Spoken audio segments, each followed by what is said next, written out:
નમસ્કાર, good morning. આજે તારીખ છે 29 જુલાઈ 2026 અને આજનું આપણું ઇન્ડિયન એક્સપ્રેસના જે આર્ટિકલ મહત્ત્વના છે આપણે જોઈ લઈએ કે કયા ડિસ્કસ કરવા યોગ્ય છે. આ સાથે મારે તમને એક ભલામણ એ કરવાની છે કે એક્ઝામ નજીક આવી રહી છે. મેન્સ તમે જેની પણ તૈયારી કરતા હો, સિરિયસ થઈ જવાનું સમય આવી ગયો છે અને સિરિયસ સાથે સિન્સિયર, બરાબર. અને આ આર્ટિકલ જો તમે આવા રોજ રોજ જોવો છો તો એનામાંથી તમને જે પણ 3, 4, 5 પોઈન્ટ્સ જે નવા લાગે, જે શબ્દો નવા લાગે, નોટ ડાઉન કરતા રહો, રિવિઝન કરતા રહો અને ઉપયોગમાં લેજો. તમને બીજા કરતાં 1-2 માર્ક્સ વધારે મળવાની સંભાવના અહીંયા સૌથી વધારે હોય છે. આ હું મારા અનુભવ પરથી કહું છું. આપણે આજનો જે પ્રથમ આર્ટિકલ છે એ શરૂ કરીએ અને એ આર્ટિકલની શરૂઆતમાં જ રાજા મોહને ભારત વિશે કહ્યું છે કે ઇન્ડિયા અમોંગ ધ પાવર્સ, બરાબર. ભારત એક એવી સત્તા છે, એક એવી શક્તિ છે કે જે ફોર એવર રાઇઝિંગ કરી રહી છે, સતત વિકસતી રહી છે. અને ઇન્ડિયા છે એ નેવર રાઇઝન, શું પણ એમ કહી શકાય કે જે ક્યારે એટલી વિકસિત નથી થઈ ક્યારે. તો આર્ટિકલની શરૂઆતમાં આ પ્રશ્નને આપણે શોધવાનો છે. Since Canadian Prime Minister Mark Carney called on the world's middle power to collaborate amid growing turbulence in this international order. હવે અહીંયા જુઓ, એક શબ્દ તમને મળ્યો હશે. જે લોકોએ મારા ઇન્ટરનેશનલ રિલેશનના 3-4 લેક્ચર છે એની અંદર આ મિડલ પાવરની વાત થઈ છે, બરાબર. તો અહીંયા એક વર્ડ છે કે મિડલ પાવર. આ વર્ડ યાદ રાખવાનો છે કે મધ્ય વર્ગના દેશો, મિડલ પાવર. જ્યારે કેનેડાના વડાપ્રધાન માર્ક કાર્નીએ આંતરરાષ્ટ્રીય વ્યવસ્થામાં જે વધતી અશાંતિ હતી એની વચ્ચે દુનિયાના જે આ મિડલ પાવર્સ રાષ્ટ્રો છે એને સાથે મળીને કામ કરવા માટે આહ્વાન કર્યું. ત્યારથી ભારતમાં આને લઈને સ્ટ્રેટેજિક ડિબેટ છે એ શરૂ થઈ છે. જો કે દિલ્હી સરકારે, એટલે ભારતની સરકારે આ બાબતે જાણે બહુ ઉત્સાહિત લાગતી નથી. બિન લેસ દેન એન્થુઝિયાસ્ટિક, એટલે વધારે ઉત્સાહિત આ બાબતે લાગતી નથી. હવે જ્યારે જે કેનેડિયન પ્રાઇમ મિનિસ્ટર છે કાર્ની, એને પૂછવામાં આવ્યું કે આ સૂચન જે એમને કર્યું કે મિડલ પાવર્સ કન્ટ્રીસે સાથે મળવું જોઈએ, એ સૂચન વિશે પૂછવામાં આવતા કાર્નીના આ સૂચન વિશે આપણા વિદેશ મંત્રી એસ જયશંકરે જણાવ્યું કે રાષ્ટ્રપતિ ડોનાલ્ડ ટ્રમ્પની જે આ અણધારી નીતિઓ અત્યારે છે, જે અનિશ્ચિત નીતિઓ યુએસના ડોનાલ્ડ ટ્રમ્પ અપનાવી રહ્યા છે, એનો સામનો કરવા માટે આ વિચાર ભારત કરતાં અમેરિકાના જે સાથી દેશો માટે વધુ ઉપયોગી હોઈ શકે. તો એસ જયશંકરે એવું સ્ટેન્ડ ક્લિયર કર્યું કે મિડલ પાવર કન્ટ્રીઝ સાથે મળી અને જો આપણે જે આ અનિશ્ચિતતાઓ છે, દુનિયાની વધતી અનિશ્ચિતતાઓ સામે બીજા દેશો સાથે એક થઈશું, એ ભારતના હિતમાં નથી. એ જે કન્ટ્રીઝ છે મિડલ પાવર લેબલવાળા, એ જે નાના અમેરિકાના આસપાસના સાથી દેશો છે એના માટે વધુ ઉપયોગી થઈ શકે. The middle power label he implied, તેમણે એવું સૂચન કર્યું કે મધ્યમ શક્તિનું જે આ લેબલ છે એ ભારતની ભૌગોલિક રાજકીય જે પાવરફુલ, એનો જે વજન છે ભૌગોલિકતાનો, રાજકીયતાનો ભારતની, અને ભારતની જે મહાક્ષમતા બનવાની જે એની આકાંક્ષા છે એને ઓછી આંકે છે. એટલે આપણે આ લેબલ અન્વયે, આ અમ્બ્રેલા ટર્મ અન્વયે જોડાશું નહીં. બિકોઝ એ ભારતના જે ભૌગોલિક શક્તિ છે, ભારતની જે અત્યારે પોલિટિકલ વજન જે ભારતનું ઇન્ટરનેશનલ લેવલે છે, એક મહાસત્તા બનવાની ક્ષમતા તરફ ભારત આગળ વધી રહ્યું છે, આને એ ઓછી આંકે છે. હવે આગળ લેખક કહે છે કે યેટ સ્કેપ્ટિસિઝમ, તેમ છતાં એક શંકા એવી છે કે ભારતની મહાસત્તા બનવાની સંભાવનાઓ વિશે શંકાઓ વધી રહી છે. શું ભારત બનશે? કારણ કે વર્લ્ડમાં અનિશ્ચિતતા એટલી છે, ભારત હજુ આ અનિશ્ચિતતાઓ જે છે ઇકોનોમિક લેવલે એના માટે એટલું રબસ્ટ નથી, બરાબર, એટલું મજબૂત નથી. કેમ્બ્રિજ યુનિવર્સિટીના એક ઇતિહાસકાર છે જેનું નામ છે બ્રેન્ડન સિમેન્સે, તેમનું એક પુસ્તક છે, આ પુસ્તકના નામ યાદ રાખવા. એમનું પુસ્તકનું નામ છે ઓલમોસ્ટ ગ્રેટ પાવર્સ, બરાબર. ઓલમોસ્ટ ગ્રેટ પાવરની અંદર the return of the great powers, બરાબર. તો આ પુસ્તકની અંદર એમને લખ્યું છે the return of the book, આ બુકનું નામ છે, બરાબર. The return of the great powers, the Cambridge historian Brendan seems places India in the category of almost great power.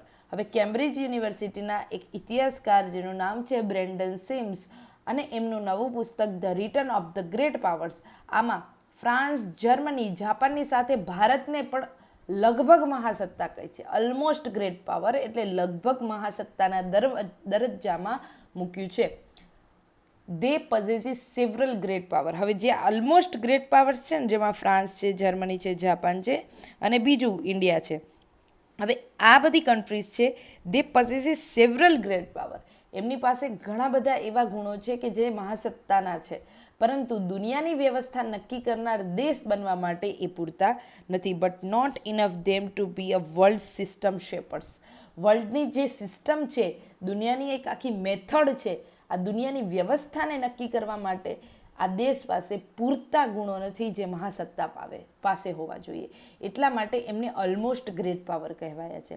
હવે આગળ લેખક કહે છે કે whether or not one accept કે Sims classification his larger argument deserve at attention. એટલે આ જે સિમ્સની આર્ગ્યુમેન્ટ છે, એનું જે આ વર્ગીકરણ છે, એની જે આર્ગ્યુમેન્ટ છે એના ઉપર ધ્યાન આપવું જરૂરી છે. તેઓ આપણને યાદ અપાવે છે કે આંતરરાષ્ટ્રીય રાજકારણમાં જે આવી મહાસત્તાઓ છે એમની વચ્ચેના સંબંધો દ્વારા જ ઘણું બધું ચાલતું આવ્યું છે અને જેમાં સહકારની સાથે સ્પર્ધા પણ સામેલ છે. એટલે જુઓ, અહીંયા ઓલમોસ્ટ જે આ બધા ગ્રેટ પાવર્સ છે એમની વચ્ચેનો જે સહયોગ છે એનાથી ઇન્ટરનેશનલ પોલિટિક્સમાં ઘણું બધું ડિરેક્શન મળે છે આપણી રાજનીતિને ઇન્ટરનેશનલ લેવલની, બરાબર. આગળ લેખક કહે છે કે પોસ્ટ કોલ્ડ વોરમાં એક આશા જાગી. શીત યુદ્ધ પછી એવી આશા હતી કે વૈશ્વિકીકરણ, બજાર અને આંતરરાષ્ટ્રીય સંસ્થાઓનો જે રાજકારણના જે વિવાદો છે એને શાંત કરી દેશે. પરંતુ જે આ ગ્લોબલાઇઝેશન છે એને ન તો માર્કેટના, ન તો ઇન્ટરનેશનલ ઇન્સ્ટિટ્યુશનના કે કોઈ પણ જે વિવાદો હતા એને શાંત કર્યા નહીં. આગળ લેખક કહે છે કે ધ વોર્સ ઇન યુક્રેઇન, એટલે આ વસ્તુ યાદ રાખવાની છે. આપણો વૈશ્વિકીકરણ ટોપિક છે ક્યાં, તો મેઇન્સમાં. તો જુઓ, ધ પોસ્ટ કોલ્ડ વોર વખતે એવી હોપ હતી કે તે globalisation, markets and international institution would tame geopolitics have proved to be short lived, બરાબર. એટલે જે પ્રકારની ભૂ રાજનીતિ ચાલી રહી હતી કોલ્ડ વોર પહેલાં, એને પોસ્ટ કોલ્ડ વોર પછી ગ્લોબલાઇઝેશન છે, માર્કેટ છે, ઇન્ટરનેશનલ ઇન્સ્ટિટ્યુશન જે આપણે બનાવી, આ બધા મળીને એને શું કરી દેશે, શાંત કરી દેશે. પણ એમ થયું નથી. એટલે આ વસ્તુ આપણે જ્યારે પરિણામો લખીએ ગ્લોબલ વોર્મિંગના, ત્યાંના એક લૂપહોલ, એનો માઇનસ પોઈન્ટ તરીકે લઈ શકાય કે વૈશ્વિકીકરણ છે એ ભૂ રાજનીતિની જે અનિશ્ચિતતાઓ છે એને ઘટાડી નહીં, ઉલટાની એને વધારી દીધી એવું લાગે છે. ટૂંકમાં એને નિયંત્રિત નથી કરી શક્યું. હવે આગળ લેખક કહે છે કે યુક્રેન અને મિડલ ઇસ્ટ, બરાબર, આ બંને અત્યારે શેમાં છે, યુદ્ધમાં છે. યુક્રેન અને મધ્ય પૂર્વના યુદ્ધો, અમેરિકા અને ચીનની વધતી સ્પર્ધાઓ, વેપાર, ટેકનોલોજીનો હથિયાર તરીકે ઉપયોગ જે અત્યારે થઈ રહ્યો છે, એ વિશ્વમાં જે રાજકારણ ચાલી રહ્યું છે એમાં શું બતાવે છે, તો હાર્ડ પાવર હવે વધી રહ્યો છે. ફિનાન્સ, ટ્રેડ, ટેકનોલોજી, આ બધું જ શેમાં આવશે, હાર્ડ પાવરમાં. અને આ બધા ઓર્ગેનાઇઝિંગ પ્રિન્સિપલ જે વર્લ્ડ પોલિટિક્સના છે એને અસર કરી રહ્યું છે. આગળ અગેઇન લેખક કહે છે કે તો પછી હવે સવાલ થાય છે કે મહાસત્તા કહેવાય કોને? What then defines the great power? તો સિમ્સ જે લેખક છે, જેમની પુસ્તક છે return of the great power, એમાં સિમ્સ આને સ્પષ્ટ અને ભૌતિક આનો જવાબ આપે છે, અનએપોલોજેટિકલી, અને મટીરિયલ આન્સર એનો આપે છે, પુરાવા સાથે આન્સર આપે છે. અને એ આન્સર છે કે industrial strength, technology, leadership, military capabilities including nuclear weapons and capacity two project force beyond once borders, બરાબર. તો ઔદ્યોગિક તાકાત, ટેકનોલોજીમાં આગેવાની, પરમાણુ હથિયારો સહિતની સૈન્ય ક્ષમતા, સરહદો પર પ્રભાવ પાડવાની જે તાકાત છે કોઈ પણ રાષ્ટ્રની, યુદ્ધ કે શાંતિને પ્રભાવિત કરી શકવાની કોઈ ક્ષમતા છે કોઈ પણ રાષ્ટ્રની, એ એને મહાસત્તા બનાવે છે. તો જુઓ અહીંયા આપણે આના પછી જે રિવિઝન લઈએ એમાં કરી નાખીએ કે મહાસત્તા કોને કહેવાય, અને હું તમને લખાવી દઉં એના 1-2 પોઈન્ટ્સ, બરાબર. પણ આ ક્યારે કે જ્યારે આપણે આ આર્ટિકલનું ફરી રિવિઝન કરીશું ત્યારે, એટલે તમારે જોડાયેલા રહેવાનું છે. અહીંયા આન્સર છે શેનો? તો મહાસત્તા કોને કહેવાય એનો. હવે આગળ લેખક કહે છે કે મેઝર્ડ અગેન્સ્ટ, બરાબર. હવે આની અંદર આપણે જો ધોરણોથી આને માપીએ તો ભારત સ્પષ્ટપણે એવી શક્તિ છે કે જે હજુ વિકાસના રસ્તે છે, સંપૂર્ણપણે મહાસત્તા બની નથી. એટલે ભારતને આપણે સંપૂર્ણપણે રાઇઝન એક ડેવલપ્ડ એક ગ્રેટ પાવર છે એવું ના કહી શકીએ, હજી એ રસ્તા પર છે. હવે ભારત પાસે it has a continental scale, બરાબર. ભારતનો ભૌગોલિક વિસ્તાર જોરદાર છે, બહુ મોટો છે. વિશ્વની સૌથી મોટી વસ્તી કોની પાસે છે? તો ભારત પાસે છે. પરમાણુ હથિયારો, દુનિયાની મોટી અર્થવ્યવસ્થા, આ બધું એની પાસે છે. આ બધામાંની એક અર્થવ્યવસ્થા છે, બરાબર. તેમ છતાં yet it still trails the US and China by wide margin in per capita income, technological capabilities, manufacturing depth, military industrial capacity and global military reach. તો જુઓ, તેમ છતાં જે માથાદીઠ આવક છે, જે ટેકનોલોજી છે, જે મેન્યુફેક્ચરિંગ અને સૈન્ય ઔદ્યોગિક ક્ષમતા જે છે, વૈશ્વિક પહોંચ જે છે આ રાષ્ટ્રોની US અને ચીનની, એનાથી ભારત દરેક ક્ષેત્રમાં પાછળ છે. તો જુઓ, અહીંયાથી આપણને એ જાણવા મળે કે ક્યાં US અને ચાઇના છે ઇઝ ગ્રેટર દેન ઇન્ડિયા. ક્યાં આવું છે? આ સિનારીઓ અહીંયા આપ્યો છે, બરાબર. હવે આગળ લેખક કહે છે કે ઇન્ડિયાની ઇકોનોમી, બરાબર. Indian economy is around $4 trillion અત્યારે, અને આ ઇમ્પ્રેસિવ વસ્તુ છે, પ્રભાવશાળી છે, પરંતુ તે અમેરિકા અને ચીન કરતાં બહુ ઓછી છે. અમેરિકાની અનુક્રમે એની જોવા જઈએ તો $31 ટ્રિલિયન અને ચાઇનાની $20 ટ્રિલિયન. એના કરતાં તો આપણે ઘણા પાછળ છીએ, બરાબર. હવે આગળ વાત આવે છે કે even if India overtakes Britain, Japan, Germany in aggregate GDP over the next decade, it will still be distant third to America and China. જો ભારત આગામી દાયકાઓમાં કુલ જીડીપીના મામલે બ્રિટન, જાપાન, જર્મનીને પાછળ છોડી દે તો પણ તે અમેરિકા અને ચીન પછી તો ત્રીજા ક્રમે અને ઘણું પાછળ રહેશે. તેની માથાદીઠ આવક અત્યારે $3,000થી ઓછી છે. કોની? તો ભારતની માથાદીઠ આવક છે એ $3,000થી ઓછી છે. તેની સૈન્ય ટેકનોલોજી, મિલિટરી ટેકનોલોજી આપણે જોઈએ તો આમાં પણ આયાત કરીએ છીએ, બરાબર.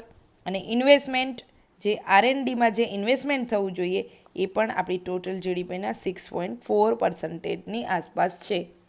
તો આ બધું છે એ કેવામાં છે? મોડેસ્ટ છે. બધું અહીંયા ઓછું હળવું છે.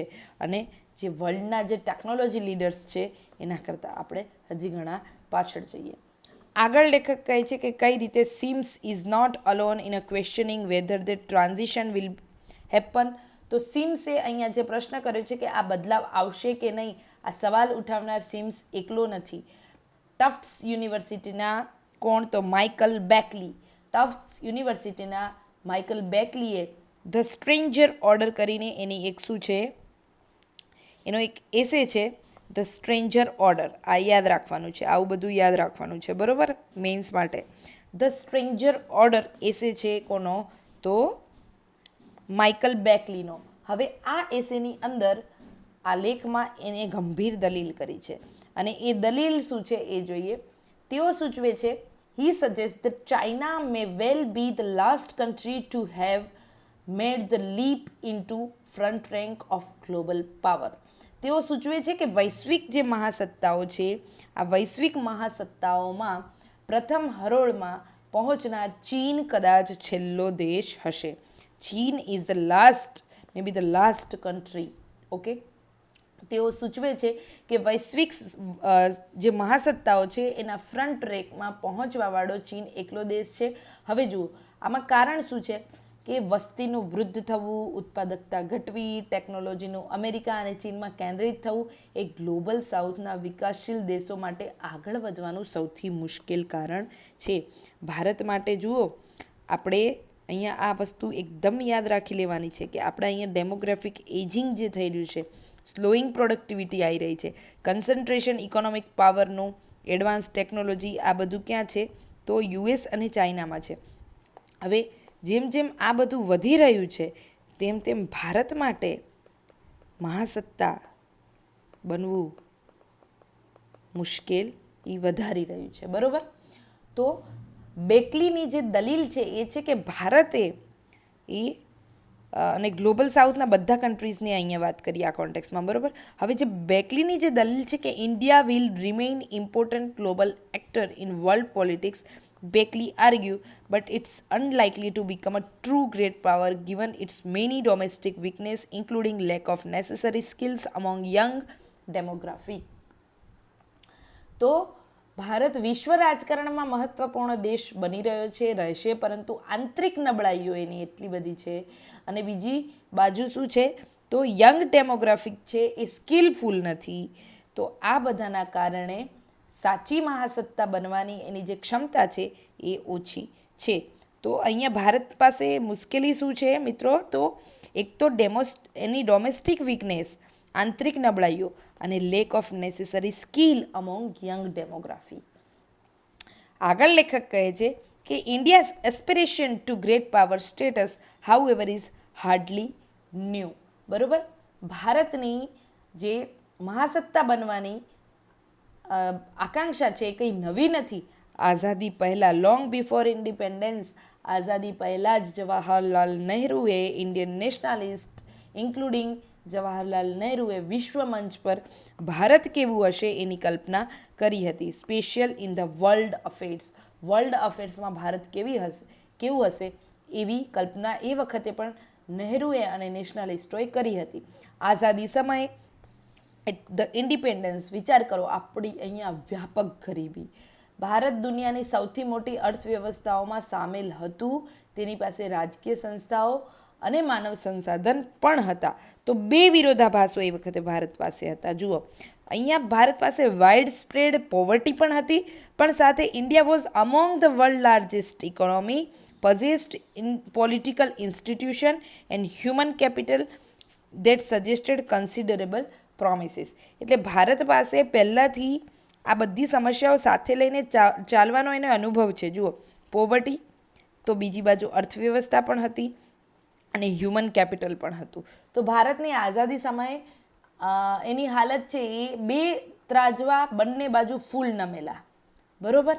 એટલે વચ્ચેથી ભારતને એક ટેન્શન બહુ હતું, એક ટેન્શન ક્રિએટ થઈ જાય કે કઈ રીતે આગળ વધવું. Tension in the not a matter of mental ability, પણ એક હોય કે તમારે ફિનાન્શિયલ સાચવવાનું હોય, હ્યુમન રિસોર્સ પણ સાચવવાનો હોય, તમારે આખા નેશનને આગળ લઈ જવાનું હોય, તો એનો એક બધી બાજુથી બલ્જ ક્રિએટ થયેલું ટેન્શન હોય. પરંતુ but India slowed as the East Asian tigers and China surge ahead. પરંતુ જેમ જેમ પૂર્વ એશિયાના જે દેશો છે એ એશિયાના દેશો અને ચીન આગળ વધ્યા, તેમ તેમ તેમ ભારતની ગતિ કેવી થઈ ગઈ? મંદ પડી ગઈ. But India slowed as East Asian tigers and China surged ahead. India's geopolitical drift in second half of 20th century towards Soviet Union put Delhi on the losing side of Cold War. તો 20મી સદીના ઉત્તરાર્ધમાં Soviet union તરફ ભારતનો જે ઝુકાવ હતો એ શીત યુદ્ધમાં દિલ્હીને નુકસાનકારક સાબિત થયો. બરાબર? આપણને ખબર છે બધાને કે કઈ રીતે આપણે પેલા યુએસએસઆર તરફ જ વધારે ઝુકાવ દર્શાવતા હતા. એટલે ભારત અને રશિયાની ફ્રેન્ડશિપ ટ્રીટી મજબૂત બની, પરંતુ અંતે દિલ્હી એટલે ભારત છે એ બીજા વિશ્વ સાથે તાલમેલ મેળવવામાં એટલું પાવરફુલ રહ્યું નહીં. આગળ લેખક કહે છે કે reforms launched by PV Narasimha Rao and Manmohan Singh 35 years ago reverse that trajectory. પણ પછી 35 વર્ષ પહેલાં પીવી નરસિમ્હા રાવ અને મનમોહન સિંઘે શરૂ કરેલા સુધારાઓની જે સ્થિતિ હતી એને બદલી નાખવામાં આવી. ઝડપી અને આર્થિક વિકાસ સંબંધોનું વૈવિધ્યકરણ ભારત પ્રત્યે દુનિયાનો જે દ્રષ્ટિકોણ હતો એને બદલવામાં મદદરૂપ થયું. જુઓ, હવે આ વસ્તુ પણ યાદ રાખવાની છે આપણા એક્ઝામના દૃષ્ટિકોણથી કે આજથી 35 વર્ષ પહેલાં શું લેવાયા, એક રિફોર્મ લેવાયા. એ રિફોર્મે ભારતનું જે ભારત પ્રત્યે દુનિયાનો જે નજરિયો હતો એને બદલી નાખ્યું. આ વખતે ભારતે અપનાવ્યું શું તો rapid economic growth, diversification of India's great power relation, ભારતના જે મહાસત્તાઓ સાથેના સંબંધો હતા એમાં વૈવિધ્યકરણ, transformed the international perception to India. અને આ બધાના કારણે ભારત પ્રત્યેનો નજરિયો છે દુનિયાનો એ બદલાયો અને ભારતે બદલી નાખ્યો એવું પણ કહેવાય. સાથે આગળ લેખક કહે છે કે Washington began to see Delhi not merely as a developing country but as a rising power capable of contributing the Asian balance and the wider international order. તો વોશિંગ્ટને ભારતને માત્ર એક વિકાસશીલ દેશ તરીકે નહીં પણ એશિયામાં સંતુલન જાળવનાર ઉભરતી એક શક્તિ છે એ રીતે જોવાનું શરૂ કર્યું. આ આશાવાદ પર હવે સંકટના વાદળો ઘેરાયા છે. સાચી વાત છે. જેમ જેમ જે આ આશાવાદ છે એ ભારતનો જે રહ્યો છે, જે optimism is now under the cloud, આ આશાવાદ ઉપર વાદળો ઘેરાયા છે. જે ગ્લોબલ હેડવિન્ડ્સ છે, હેડવિન્ડ્સ એટલે સમસ્યાઓ, બરાબર, જે વિશ્વની જે સમસ્યાઓ છે, વૈશ્વિક મુશ્કેલીઓ છે, આની સાથે આપણી ડોમેસ્ટિક પોલિસી, આપણી આંતરિક નીતિઓ છે એને તાલમેલ મિલાવો એ અઘરો થઈ ગયો છે. 21મી સદી પહેલાં ના જે દાયકો હતો 21મી સદી પહેલાંનો, એમાં વિકાસથી આપણને એક પુશ મળ્યું હતું, બરાબર, એક વેગ મળ્યો, વિકાસથી વેગ મળ્યો. તેના કારણે ભારત છે 21st સેન્ચુરીનો જે ફર્સ્ટ ડિકેડ હતો એની અંદર એ પોતે આગળ વધવામાં કંઈક ને કંઈક એને મદદ કરી. પણ જુઓ, સાથે પ્રોડક્ટિવિટી ગ્રોથ હે સ્લોવડ, પરંતુ આપણો જે પ્રોડક્ટિવિટી ગ્રોથ હતો એ એટલો થયો નહીં. સાથે મેન્યુફેક્ચરિંગ હેઝ અંડર પરફોર્મ્ડ, આપણું મેન્યુફેક્ચરિંગ સેક્ટર છે એ પણ અંડર પરફોર્મ રહ્યું. Investment in science and technology remains inadequate and next wave of structural reforms has stalled. એટલે ભારતે એ સમયે જેટલો જોઈએ એટલો 21મી સદીના પહેલા દાયકામાં જે વિકાસ મળ્યો, જે ભારતને જે ગ્રોથ ફર્સ્ટ ડિકેડમાં જે થયો, પરંતુ એ મોમેન્ટમ જનરેટ ના કરી શક્યો. અને એ મોમેન્ટમ જનરેટ ના કરી શક્યો એના જે પુરાવા છે એ અહીંયા છે. તો શું થયું તો અહીંયા આપણો જે ઉત્પાદકતાનો જે વૃદ્ધિ થવી જોઈએ ઉત્પાદકતામાં એ એટલી ન થઈ, બરાબર. મેન્યુફેક્ચરિંગ સેક્ટર પણ એટલું પાવરફુલ ન રહ્યું. સાયન્સ અને ટેકનોલોજીમાં ઇન્વેસ્ટમેન્ટ પણ એટલું ન થયું, ઇનએડિક્વેટ થયું. અને જે આ સ્ટ્રક્ચરલ રિફોર્મ્સ જે આવ્યા એ પણ એ સુધારાઓ છે, સ્ટ્રક્ચરલ રિફોર્મ એ પૂરતા લાગુ ન કરી શકાયા, બરાબર, અટકી ગયા. આના કારણે ભારતની વૈશ્વિક જે મહત્વાકાંક્ષાઓ છે, આર્થિક પાયા પર એને જે પોતાનો પાયો વર્ચસ્વ એમાં વધારવું હતું, આની વચ્ચેની જે ગેપ છે, બરાબર, gap between India's geopolitical ambition and economic foundation એ વધી ગઈ. ઓકે, હવે આગળ લેખક કહે છે કે the challenge is greater than economics, પરંતુ વાસ્તવમાં જે સમસ્યા છે એ ઇકોનોમી કરતાં મોટી છે. પડકાર માત્ર અર્થશાસ્ત્ર પૂરતો સીમિત નથી.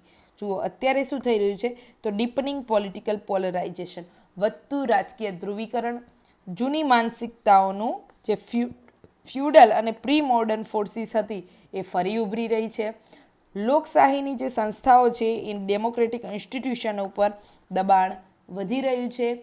અને અત્યારે જે ઝડપથી રેપિડલી ચેન્જિંગ આ દુનિયા છે, જે રીતે જીઓપોલિટિકલ રાઇવલરી વધી રહી છે, માર્કેટો વધારે ને વધારે સંકુચિત થઈ રહ્યા છે, અને જે રીતે ડિઝરપ્ટિવ ટેકનોલોજી વધી રહી છે, આ બધાની સામે ભારત ક્યાંક ને ક્યાંક વધારે નબળું ન પડી જાય એ વસ્તુ ધ્યાન રાખવાની છે.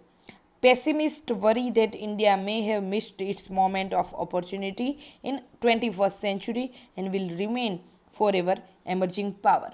તો જે પણ પેસિમિસ્ટ એટલે નિરાશાવાદી વ્યક્તિઓ છે એ ચિંતિત છે કે ભારતે 21મી સદીની શરૂઆતની તક તો ગુમાવી દીધી હતી.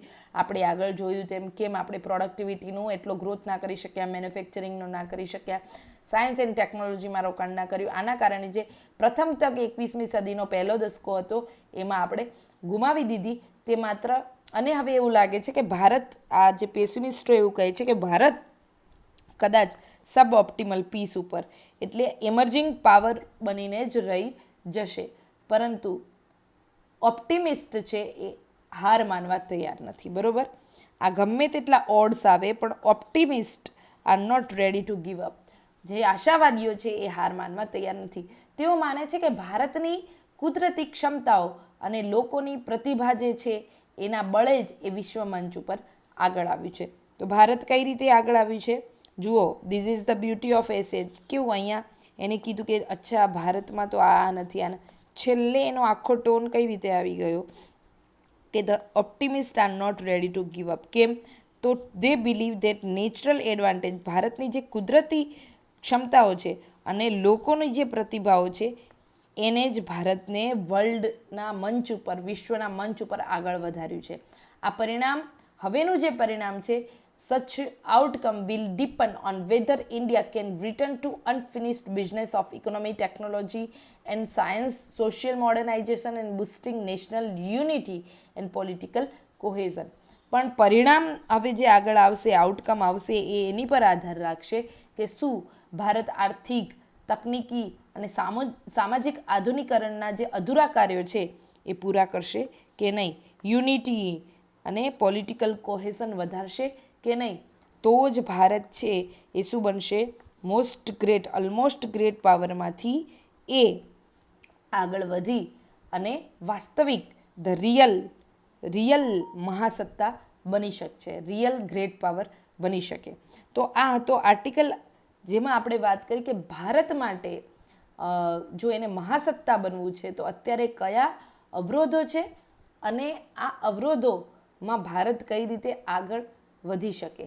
બરાબર, તો હવે આપણે આ જે આર્ટિકલ છે એ આર્ટિકલનું શું કરીએ, રિવિઝન કરી લઈએ. ઓકે, તો ચલો રિવિઝનમાં પહેલું આ આર્ટિકલમાં આપણે મુખ્ય વસ્તુ એ શીખ્યા કે, એક minute, I have to zoom it out તો તમે લોકો જોઈ શકો કે આપણે આમાં, એક જ મિનિટ, લેટ્સ રબ ઇટ ફરી. યસ, આપણે મિડલ પાવર, બરાબર, કે ભારત છે એ મિડલ પાવર છે કે નહીં એની એક ડિબેટ થઈ. એમાં આપણા જે એસ જયશંકર છે એને કહ્યું કે આમ નથી, બિકોઝ આનાથી ભારતની જે મહાસત્તાની ક્ષમતા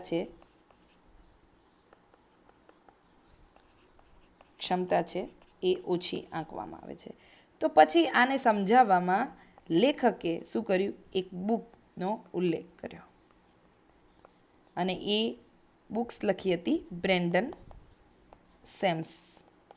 ઓકે, આમની જે આ પુસ્તક છે એનું નામ છે રિટર્ન ટુ ગ્રેટ પાવર. અને સાથે એક બીજી, અને આવા જે કન્ટ્રીઝ છે ઇન્ડિયા, જાપાન, જર્મની, ફ્રાન્સ, એને શું કહેવામાં આવ્યું, ઓલમોસ્ટ ગ્રેટ પાવર.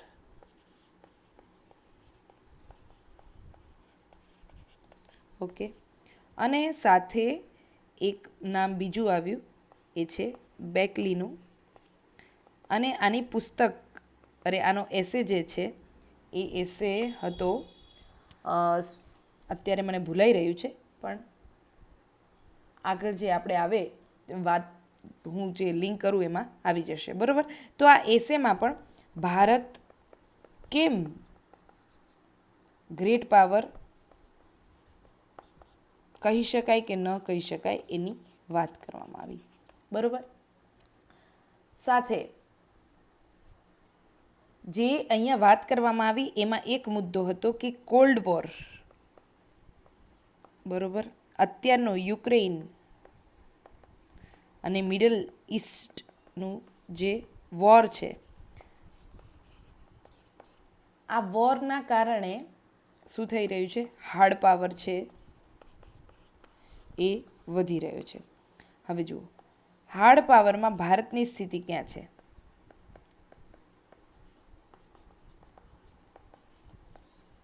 તો ઇકોનોમીમાં આપણે ચાઇના અને અમેરિકા કરતાં ઘણા પાછળ છીએ. Military capability again same. Per capita income આપણી કેટલી? $3,000. એ પણ બહુ ઓછી. સાથે ભારતની પણ પાવરફુલ, આપણી અહીંયા ડેમોગ્રાફી પાવરફુલ છે બરાબર, પણ એ સ્કિલફુલ નથી. ભારત પાસે સારું શું છે? તો એનું જીઓગ્રાફી બરાબર, એનો વિસ્તાર બહુ સ્ટ્રેટેજિક છે. સાથે પોલિટિકલ ઇમ્પેક્ટ છે વર્લ્ડ લેવલે અત્યારે, એ ભારતની ઘણી સારી છે. તો આ વસ્તુ આપણે આ આર્ટિકલમાંથી આ પર્સ્પેક્ટિવ શીખ્યા બરાબર. તો હાર્ડ પાવર અને સોફ્ટ પાવરને લઈને જે અત્યારે માપદંડો બદલાઈ રહ્યા છે, જેમાં શું શું આવશે? તો ઔદ્યોગિક તાકાત બરાબર, આ હાર્ડ પાવરમાં આવશે. હાર્ડ પાવર જેમાં ભારત નબળું છે. ઔદ્યોગિક શક્તિ બરાબર. બીજું ટેકનોલોજીમાં આગેવાની.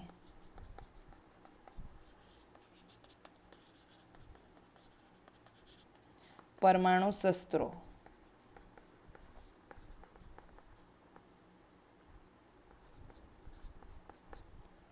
ત્યાર પછી સૈન્ય શક્તિ અને વિશ્વ સ્તરે પ્રભાવ પાડવાની ક્ષમતા. હવે જોજો, આ વસ્તુ છે ને એને જ આ જેની પાસે હોય, આમાં જે લીડર હોય એને કહેવાય મહાસત્તા. તો મહાસત્તાની વ્યાખ્યા શું? તો જેમાં આ બધા ગુણો છે એ બધા મહાસત્તા. અત્યારે ભારતની વાસ્તવિક સ્થિતિ શું છે એ પણ આપણે આ આર્ટિકલમાં જોયું બરાબર. તો ભારતની વાસ્તવિક સ્થિતિ તમને કોઈ પૂછે કે ભારતની વાસ્તવિક સ્થિતિ શું છે અત્યારે, તો આપણે એવું કહી શકીએ કે power in transition. Power in transition. જે મિત્રો ગુજરાતીમાં લખે છે એમના માટે વિકાસના પંથે રહેલી સત્તા અથવા શક્તિ અથવા રાષ્ટ્ર. ઓકે. તો ભારતની વર્તમાન સ્થિતિ આ છે, અને આ વર્તમાન સ્થિતિમાં આપણે $4 ટ્રિલિયન ઇકોનોમી છીએ બરાબર. અને જે કોના કરતાં?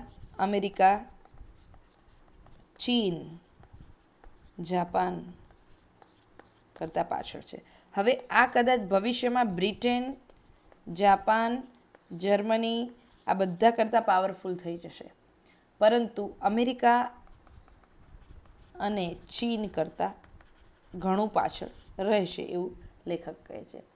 હવે આગળ બીજી વસ્તુ આપણે શીખી, અને એમાં જે વાત હતી અહીંયા હવે અત્યારે રિકોલ નથી થઈ રહ્યું, પણ આપણે અહીંયા ધ સ્ટેગ્નન્ટ ઓર્ડર બરાબર, એસેનું નામ શું છે? તો સ્ટેગ્નન્ટ ઓર્ડર. હવે સ્ટેગ્નન્ટ ઓર્ડરમાં કીધું છે કે જો ભારત છે એ અત્યારે એની મહાસત્તા બનવાની મુશ્કેલીઓ કેમ વધી રહી છે.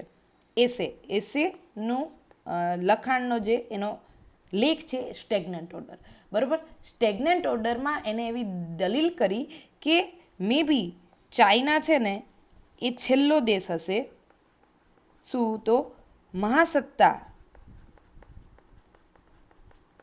ની જે લાઈન છે એના ફ્રન્ટ પર આવવાવાળો. કેમ? જુઓ, હવે બીજી બાજુ જો ચાઇના અત્યારે ટોપ પર છે, એ મહાસત્તા બનશે. ભારત પાસે અત્યારથી ભારતને આમાં ટોપમાં આવવામાં મુશ્કેલી શું છે? તો એજિંગ બરાબર. અહીંયા વસ્તી છે એ વૃદ્ધ થઈ રહી છે. અત્યારે ડેમોગ્રાફી છે, પણ ધીરે ધીરે તો વસ્તી વૃદ્ધ થવા તરફ છે. બીજું ટેકનોલોજી છે ક્યાં છે? અમેરિકા અને ચીનમાં કેન્દ્રિત છે. આપણે અહીંયા ડેટા સેન્ટરો સ્થાપીશું, પણ ડેટા સેન્ટરોને ચલાવવાવાળા ક્યાં બેઠા છે? અમેરિકા અને ચીનમાં. હવે આગળ ગ્લોબલ સાઉથના જે દેશો છે એમાં ભારત પણ આવી જાય, પ્લસ ભારત બરાબર. આ બધામાં વસ્તી છે પણ કૌશલ્યનો અભાવ છે.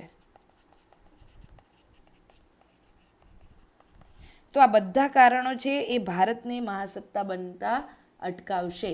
એટલે આપણી અહીંયા ડીડી છે, ડેમોગ્રાફિક ડિવિડન્ડ છે, પણ હ્યુમન કેપિટલમાં કન્વર્ટ આપણે હજી નથી કરી શક્યા. બોલો, આ વસ્તુ સૌથી વધારે જરૂર છે કરવાની, કે આપણે અહીંયા જે લોકો છે એ લોકોને લાભાંશના સ્તરે જોવા હોય તો એમને યોગ્ય સ્કિલ આપવી પડે, એ ટેલેન્ટ આપવું પડે, ઓપોર્ચ્યુનિટી આપવી પડે, એમને એ પ્લેટફોર્મ આપવા પડે. આગળ આર્ટિકલમાં વાત થઈ કે કઈ રીતે જે આ આઝાદીનો જે સમય હતો, બરાબર, આઝાદી વખતે પણ ભારતને મહાસત્તા બનવાની આકાંક્ષા એ વખતથી જ હતી, બરાબર, મહાસત્તાની આકાંક્ષા એ વખતથી હતી. હવે પરંતુ અહીંયા ભારત પાસે શું હતું? ઇકોનોમિક પાવર બી હતો પ્લસ પોવર્ટી હતી. એટલે એને શું અપનાવ્યું? યુએસએસઆરનો જે કોમ્યુનલિઝમનો અપ્રોચ છે એ અપનાવેલો, બરાબર. પરંતુ આના કારણે ભારત છે એ વર્લ્ડથી કટઆઉટ થઈ ગયેલું, બરાબર. પછી આવે છે આપણા અહીંયા પીવી નરસિમ્હા રાવ અને મનમોહન સિંહ, જે લઈ આવ્યા 1991માં એલપીજી રિફોર્મ, બરાબર. અને ભારતે અહીંયા શું કર્યું? આ સુધારાથી ભારતે પોતાની વિકાસની ગતિ ઝડપી બનાવી અને દુનિયાનો જે નજરિયો છે એ પણ બદલ્યો. અને આના કારણે વોશિંગ્ટન આજે ભારતને એક ઉભરતી શક્તિ તરીકે સ્વીકારે છે. તો આ એમર્જિંગ પાવર તરીકે આપણે અહીંયાથી શરૂ થયું, બરાબર. હવે જુઓ, પરંતુ 21મી સદીનો જે પ્રથમ દસકો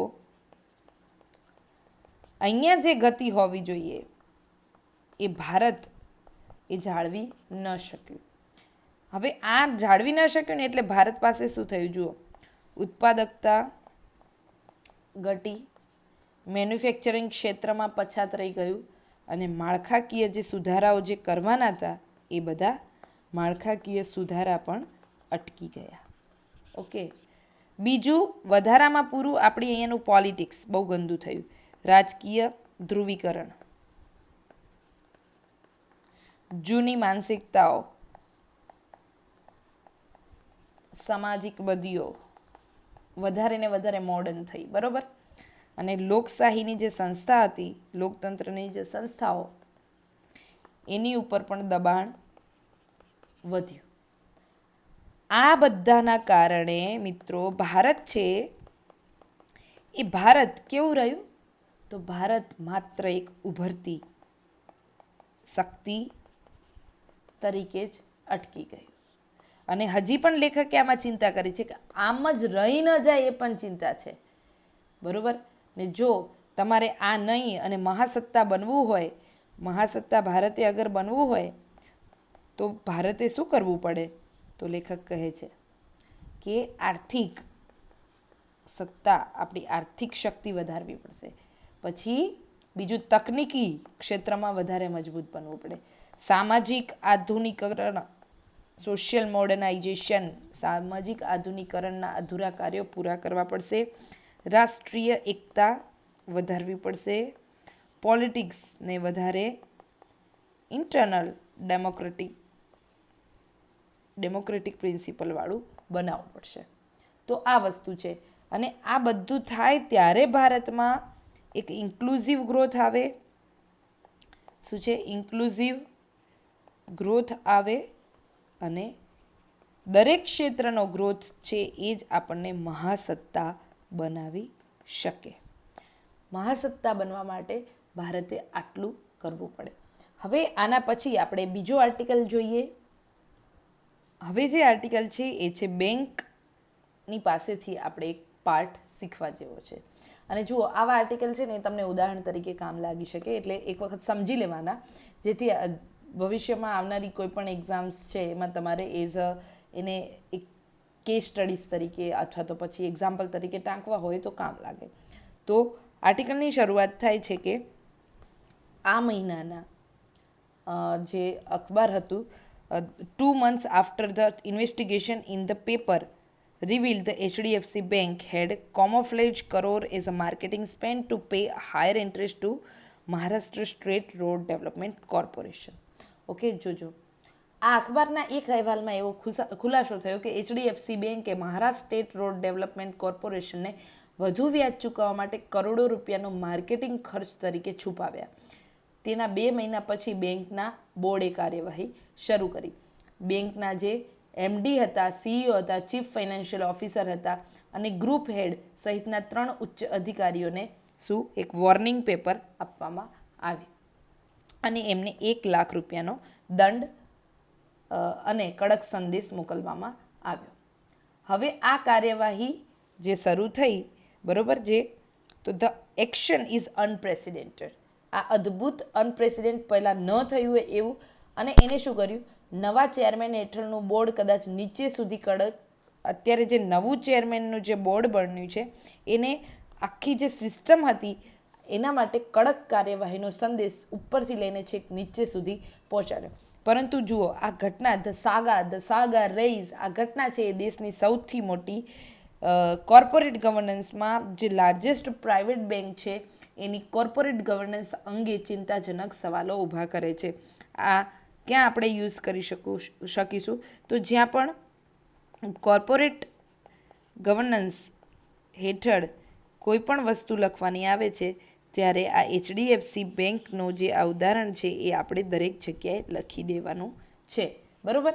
હવે આગળ કહે છે કે ઓન માર્ચ, હવે જુઓ થયું શું છે, તો માર્ચ 12ના રોજ HDFCની ઓડિટ સમિતિએ 2023 અને 2024-25 દરમિયાન કોર્પોરેશનને ચૂકવવામાં આવેલ જે ખર્ચ હતો એ ખર્ચ કેટલો હતો એના માટેની તપાસ શરૂ કરેલી અને 45 કરોડ રૂપિયાની જે આંતરિક તકેદારી તપાસ, જે ઇન્ટરનલ વિજિલન્સ જે થયું, બરાબર, કેટલા રૂપિયાનું, તો ઇન્ટરનલ ઓડિટ જે બેંકની થઈ 45 કરોડની ઇન્ટરનલ વિજિલન્સ ઇન્વેસ્ટિગેશન થયું, એની અંદર એ વસ્તુ બહાર આવી કે આ જે 45 કરોડ રૂપિયાનો જે હિસાબ નથી મળતો એનું ઇન્ટરનલ વિજિલન્સ ઇન્વેસ્ટિગેશન શરૂ કરો.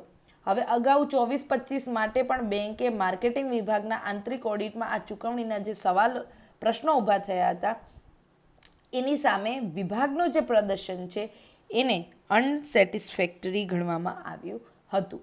આગળ લેખક કહે છે કે આ જે ઇન્વેસ્ટિગેશન થયું એમાં એક ખુલાસો એવો પણ થયો કે આ જે ડિપોઝિટ છે એના નક્કી કરેલા વ્યાજ કરતાં વધુ વ્યાજ ચૂકવવામાં આવેલું. હવે આ થાપણો જે ડિપોઝિટ્સ છે એને અટ્રેક્ટ કરવા માટે બેંકો વચ્ચે જોરદાર હંમેશા સ્પર્ધા થાય છે. તેમ છતાં વ્યાજના દરો છે એ RBIના નિયમો વચ્ચે નક્કી થતા હોય છે અને આ જે RBIના નિયમ જે હોય એની વચ્ચે દર નક્કી કરવાની મંજૂરી કોઈ એક બેંકને હોતી નથી. એ વસ્તુ RBI નક્કી કરે અને એ પ્રમાણે એ વ્યાજના દરો સંચાલિત થતા હોય છે. હવે આ વધારાના વ્યાજ એ ક્યાં જાય છે? આ જે વધારાનું વ્યાજ આપ્યું અહીંયા RBIએ જે માસ્ટર ડિરેક્શન આપ્યું એનાથી વધારે, તો એ વ્યાજ છે, ડિફરન્શિયલ ઇન્ટરેસ્ટ છે, એ જાય છે ક્યાં? કોના ખાતામાં જાય છે? તો આ સીધા કોઈ ખાતામાં જમા કરવાના બદલે જાગૃતિ અભિયાનના ફાળા તરીકે કોને આપ્યું આ HDFC બેંકે? એને આપ્યું ચેનલ થ્રુ માર્કેટિંગ ડિપાર્ટમેન્ટને, બરાબર. માર્કેટિંગ વિભાગને આ વ્યાજ મોકલવામાં આવ્યું. હવે જોજો, માર્ચ 18ના રોજ તપાસ આદેશ અપાયાના 6 દિવસ પછી 18 માર્ચે બેંકના જે ચેરમેન હતા અતનુ ચક્રવર્તીએ રાજીનામું આપી દીધું.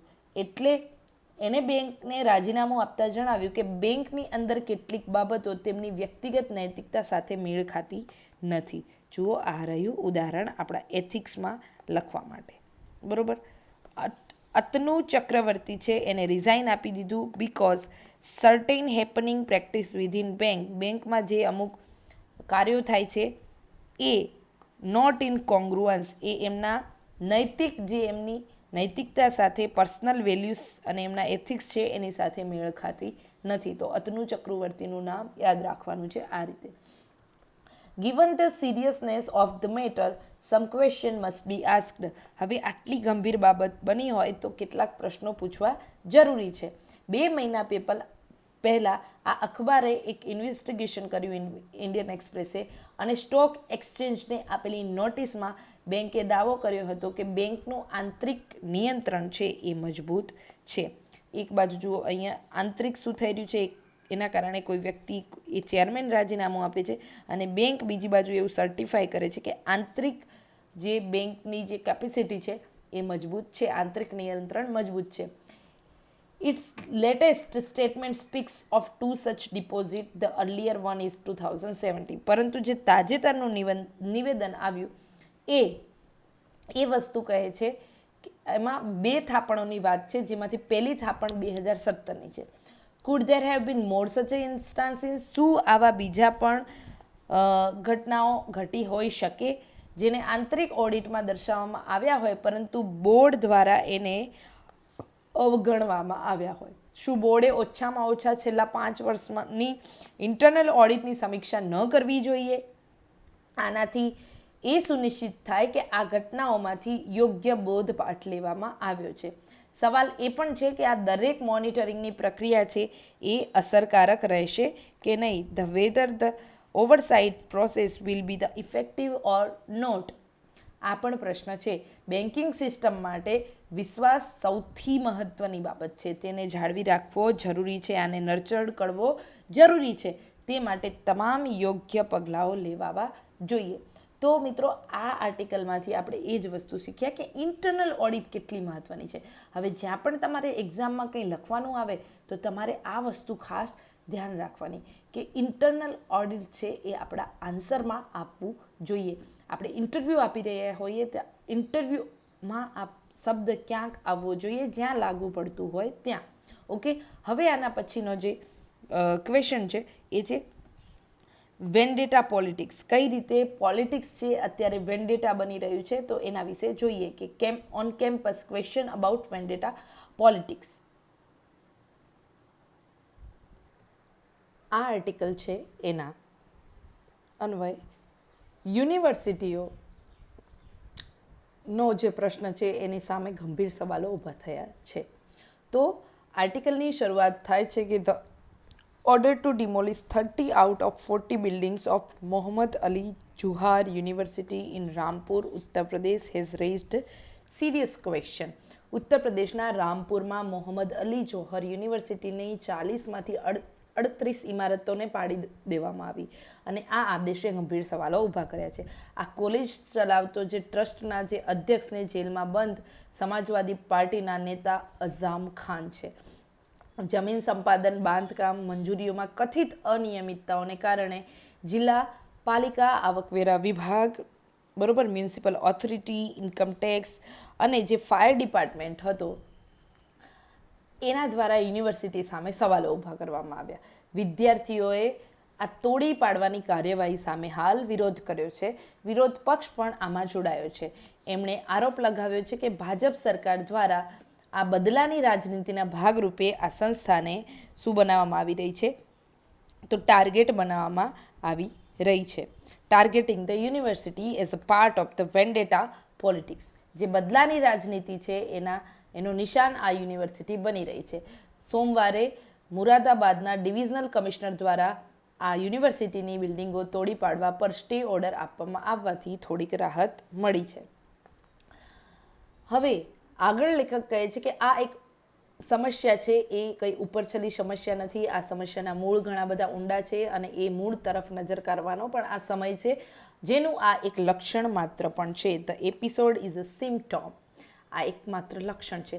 ભારતનું શિક્ષણ ક્ષેત્ર જોઈએ તો એજ્યુકેશન સેક્ટર સફર from both quality and quantity deficit. ભારતનું શિક્ષણ ક્ષેત્ર ગુણવત્તા અને માત્રા બંનેની અછતથી પીડાઈ રહ્યું છે. અત્યારે 14% ઓછી સંસ્થાઓ જે એવી છે, યુનિવર્સિટી એવી છે કે જેની પાસે નેશનલ એક્રેડિએશન જે એજન્સી છે એનું સર્ટિફિકેટ કે માન્યતા છે એમને પ્રાપ્ત છે. સતત બદલાતું જોબ માર્કેટ છે અને અભ્યાસક્રમો સામે સતત બદલાઈ રહ્યા છે. એની સાથે ફેકલ્ટીની અછત છે. કેન્દ્રીય યુનિવર્સિટી જુઓ, સેન્ટ્રલ યુનિવર્સિટી છે એમાં પણ 29% અને જે રાજ્યની યુનિવર્સિટી છે ત્યાં 40% જ ફેકલ્ટીઓ છે. ઓછું રિસર્ચ આઉટપુટ સરકારી યુનિવર્સિટીઓને અત્યારે વધારે સમસ્યા અને કનડગત પેદા કરી રહ્યું છે. બીજી તરફ શિક્ષણની માંગ છે એ સતત વધી રહી છે. શિક્ષકની માંગ સતત વધવાના કારણે સરકાર આ ખાઈને અત્યારની ક્ષમતામાં પૂરી કરી શકે તેમ નથી. ખાનગી ક્ષેત્રોને, પ્રાઇવેટ પ્લેયર્સને પણ આ ક્ષેત્રમાં નિયમનકારી અવરોધોના કારણે એન્ટ્રી મેળવવી ખૂબ મુશ્કેલ બની જાય છે. યુનિવર્સિટી સ્થાપવા માટે રાજકીય તમારા પર પોલિટિકલ બ્લેસિંગ્સ તમને મળેલા હોવા અને તમારા પોલિટિકલ નેક્સસ હોવા ખૂબ જરૂરી છે. Establishing university you have to sinecure or non sinecure political patronage. જો કે ખાનગી ક્ષેત્રના જમીન સંપાદનથી લઈને પાલિકાની પરવાનગી સુધી જે રેડ ટેપિઝમ ચાલે છે એ આ ક્ષેત્રમાં શું કરે છે તો ફ્લરિશ થવાની, પ્રાઇવેટ ક્ષેત્રને ફ્લરિશ થવામાં મુશ્કેલી બનાવે છે. અને આના કારણે ઘણા યુવાનો નકલી ડિગ્રી પ્રાપ્ત કરે છે. Left many young people mercy on a fly by night degree. હવે આ કીવર્ડ છે, જે પેપર વાંચતા હોય એમને આવું બધું ખબર હોય. Fly by night degree mills, યાની જે નકલી ડિગ્રીઓ છે એ આપતી સંસ્થાઓના ભરોસે ઘણા બધા યુવાનો આજે બેસી રહ્યા છે. When it was setup, Khan was a powerful figure in a UP. જ્યારે આ યુનિવર્સિટીની અત્યારે જે 38 બિલ્ડિંગો તોડી દીધી, એ બિલ્ડિંગ એ યુનિવર્સિટીની જ્યારે સ્થાપના થઈ ત્યારે યુપીમાં જે અઝમ ખાન જે વ્યક્તિને અત્યારે જેલમાં બંધ કરવામાં આવે છે, સમાજવાદી પાર્ટીના છે, એ વ્યક્તિ ત્યારે શું હતી તો એ શક્તિશાળી વ્યક્તિ હતો. છેલ્લા આ એક દાયકામાં એમનું રાજકીય પ્રેઝન્સ છે, પોલિટિકલ ફોર્ચ્યુન છે એમનું, એ ઘટી ગયું છે. સાથે યુપીના પ્રશાસન માટે પણ એ પ્રશ્ન છે કે શું તે નિયમોનું પાલન કરે છે કે પછી માત્ર સત્તામાં રહેલા પક્ષની સેવા કરે છે. તો યુપી પ્રશાસન માટે પણ આ પ્રશ્ન છે કે શું યુપીનું જે એડમિનિસ્ટ્રેશન છે, યુપીના અધિકારીઓ છે એ ખરેખર કામ કરે છે કે પછી ખાલી પાર્ટી જે સત્તામાં છે એને સર્વ કરે છે. જો જોહર યુનિવર્સિટીએ કોઈ નિયમોનું ઉલ્લંઘન કર્યું છે તો તેને શરૂઆતમાં જ બનવા દેવી ન જોઈએ. એ વખતે જે બિલ્ડિંગો બન્યા એ અત્યારે તોડી પાડવામાં આવે છે, તો એ બિલ્ડિંગો બનવા જ નહોતા દેવા. બિકોઝ જો એ બિલ્ડિંગો કોઈ નિયમ ભંગના અન્વયે બની રહ્યા છે અથવા તો બની રહ્યા હતા તો ત્યારે જ એને તોડી દેવા જોઈતા હતા અથવા તો અટકાવી દેવા જોઈતા હતા. હવે કેમ ઓછા નિયમન અને વધુ પડતા દબાણ વચ્ચે વિદ્યાર્થીઓને અત્યારે સૌથી વધારે નુકસાન થઈ રહ્યું છે. તો આ વસ્તુ છે એ અલ્ટિમેટલી કે આવા બધા કાર્યો છે એ કોના ભવિષ્યને નુકસાન પહોંચાડે છે તો સ્ટુડન્ટના ભવિષ્યને નુકસાન પહોંચાડે છે. તો આ હતા આજના આર્ટિકલ. અગેઇન આપણે અહીંયાથી એચડીએફસી બેંકનું ઉદાહરણ શીખ્યા અને અહીંયાથી તમે શીખ્યા જોહર યુનિવર્સિટીનો કેમ્પસ કેસ. તો આવા બધા ઉદાહરણો અને સૌથી મહત્ત્વનો આર્ટિકલ આપણે અત્યારે કે ભારત કેમ મહાસત્તા નથી બની શકતું અને મહાસત્તા બનવા માટે ભારતે શું કરવું જોઈએ. તો આ આર્ટિકલ 3 મહત્ત્વના આર્ટિકલ આપણે આજે સરસ રીતે ડિસ્કશન કર્યું. મિત્રો, ગઈકાલે જે આપણે અપલોડ કર્યું છે એમાં એકચ્યુઅલી એક ઇન્ડિયા બાંગ્લાદેશનો આર્ટિકલ પણ ડિસ્કસ કર્યો હતો, પરંતુ કંઈક ટેકનોલોજીકલ ગ્લિચીસના કારણે સ્ક્રીન આખી પછી બ્લેક આવવાના કારણે એ અપલોડ નથી કરી શકાયો. અને જે 2 આર્ટિકલ હતા જેમાં નંદન નીલકની ટાસ્ક ફોર્સ વિશે આપણે ચર્ચા કરી હતી એ અપલોડ કર્યું હતું. તો આશા છે કે આ ઇનિશિયેટિવ આપ સૌને મદદરૂપ થાય. તમે ભણતા રહો, આગળ વધતા રહો અને આવી સારી વસ્તુઓ જે યુટ્યુબના માધ્યમથી આપ મિત્રો સુધી પહોંચે છે તો તમારા મિત્રો સુધી પહોંચાડતા રહો. લાઇક, શેર, સબસ્ક્રાઈબ કરવાનું ભૂલશો નહીં. એનાથી અહીંયા જે પણ વ્યક્તિ કામ કરે છે એને પ્રોત્સાહન મળે છે અને એ તમારી જવાબદારી હોવી ઘટે છે. ચલો મળીએ કાલે ફરી નવા આર્ટિકલ અને નવા ઉત્સાહ સાથે.